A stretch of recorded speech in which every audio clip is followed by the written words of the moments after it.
Ladies and boys and girls, ഇന്നത്തെ വീഡിയോയിൽ ഞാൻ പറയാൻ പോകുന്നത് ആഫ്റ്റർ എഫക്ട്സ് ഉപയോഗിച്ച് എങ്ങനെ ഒരു 3D സ്ഫിയർ കെറോസൽ എഫക്റ്റ് ക്രിയേറ്റ് ചെയ്യാം. സോ നമുക്ക് വീഡിയോയിലോട്ട് കടക്കാം.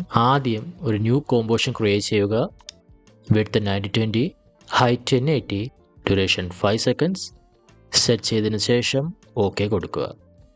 ഇനി നമുക്ക് കുറച്ച് ഇമേജസ് ഇമ്പോർട്ട് ചെയ്യണം.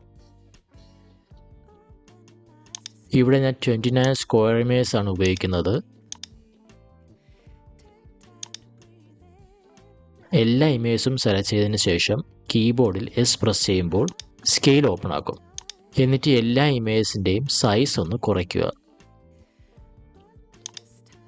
നെക്സ്റ്റ് എല്ലാ ഇമേജസും സെലക്ട് ചെയ്യുക. ഒന്നുകൂടെ. എന്നിട്ട് ഫയൽ പോയി സ്ക്രിപ്റ്റ്സ് റൺ സ്ക്രിപ്റ്റ് ഫയൽ. ഈ സ്ക്രിപ്റ്റിൻ്റെ ലിങ്ക് ഞാൻ ഡിസ്ക്രിപ്ഷനിൽ കൊടുത്തിട്ടുണ്ട്. അവിടെ നിന്ന് നിങ്ങൾക്ക് ഡൗൺലോഡ് ചെയ്യാം. സ്ക്രിപ്റ്റ് ഓപ്പൺ ചെയ്ത ശേഷം ക്രിയേറ്റ് സ്ഫിയർ എന്നതിൽ ക്ലിക്ക് ചെയ്യുക. അങ്ങനെ നമ്മുടെ 3D സ്ഫിയർ റെഡിയായി. ഇനി ഇതിനെ ആനിമേറ്റ് ചെയ്യാം. എനിക്ക് ഈ ഒരു ആനിമേഷൻ സൂം ഔട്ട് ചെയ്തതിന് ശേഷം പിന്നെ സൂം ഇൻ ചെയ്യുന്നതായി വരണം. ആദ്യം നൾ ഒബ്ജക്റ്റിൻ്റെ പൊസിഷൻ ഓപ്പൺ ചെയ്യാം. ടൈം ലൈനിൻ്റെ തുടക്കത്തിൽ പൊസിഷൻ ഓപ്പൺ ആക്കി Z position key frame set ചെയ്യുക. ഇനി സി പൊസിഷൻ ഏകദേശം -2200 ആയി സെറ്റ് ചെയ്യുക. ശേഷം 1 സെക്കൻഡിലേക്ക് പോയിട്ട് സി പൊസിഷൻ ഏകദേശം -500 ആയി മാറ്റണം.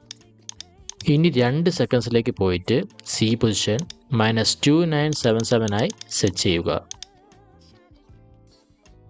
ഇനി ആനിമേഷൻ കുറച്ചുകൂടി ഇൻട്രസ്റ്റിംഗ് ആക്കാൻ റൊട്ടേഷൻ കൂടി ആഡ് ചെയ്യുക. പ്ലേ ഹെഡ് വീണ്ടും ബിഗിനിലേക്ക് കൊണ്ടുവരിക. എക്സ് റൊട്ടേഷൻ, വൈ റൊട്ടേഷൻ എന്നിവയ്ക്ക് കീ ഫ്രെയിം സെറ്റ് ചെയ്യണം. ഇനി 1 സെക്കൻഡിലേക്ക് പോയി എക്സ് റൊട്ടേഷൻ 90 ഡിഗ്രി,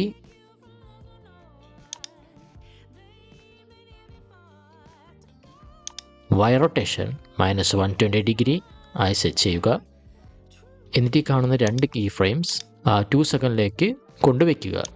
ഇനി എല്ലാ കീ ഫ്രെയിംസും സെലക്ട് ചെയ്ത് ഈസ് ചെയ്യുക.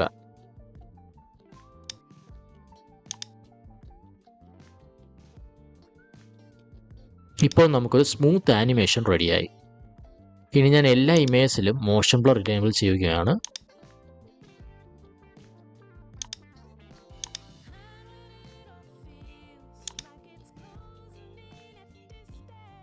ഇനി നിങ്ങൾക്ക് ഓരോ ഇമേജിൻ്റെയും സൈസ് അല്ലെങ്കിൽ പൊസിഷൻ വേണമെങ്കിൽ അഡ്ജസ്റ്റ് ചെയ്യാം.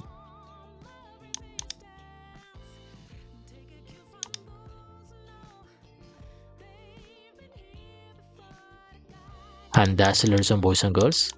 ഈ ട്യൂട്ടോറിയൽ നിങ്ങൾക്ക് യൂസ്ഫുൾ ആയെങ്കിൽ ലൈക്ക് ചെയ്യാനും ഷെയർ ചെയ്യാനും സബ്സ്ക്രൈബ് ചെയ്യാനും മറക്കരുത്. Thanks for watching and I will see you in the next one.